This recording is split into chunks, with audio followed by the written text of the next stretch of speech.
লজ্জার কথা। লজ্জাবতী গাছের আজও, কিন্তু লজ্জা কি ঠিকই আছে? হিসেব করলে দেখা যায় একমাত্র মানুষেরই লজ্জা কমে গেছে।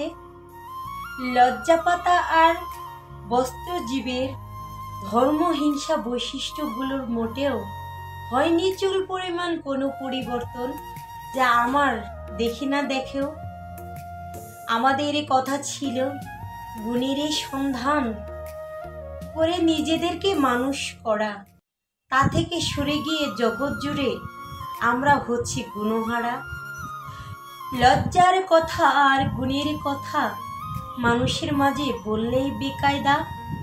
আসল জিনিস হারিয়ে আমরা পাগল হাসিল করতে জাগতিক ফায়দা। পীড়িতের ঢং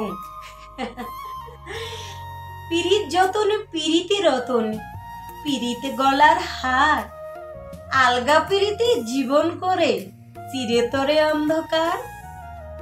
আলগা পীড়িত যাবে ধরে যার জীবনে ছন্ন ছাড়া, সব হারিয়ে তাকে হয়ে হয় একেই কর্মোদয় সর্বহারা। আলগা পীড়িত আর আসল পীড়িত বুঝতে না পেরে অকালে কত নিষ্পাপ ভাই বোন গেছে জগৎ ছেড়ে। তাই তো কেহ কেহ যদি থেকে থাকে বেঁচে, তার জীবন নাই স্বপ্ন।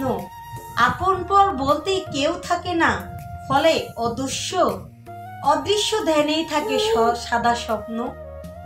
ভালোবাসা ছেড়ে গেলেও ঢং সারে না কখনো, ভালোবাসা এখন হচ্ছে ঢঙ্গেরই পরিবর্তন।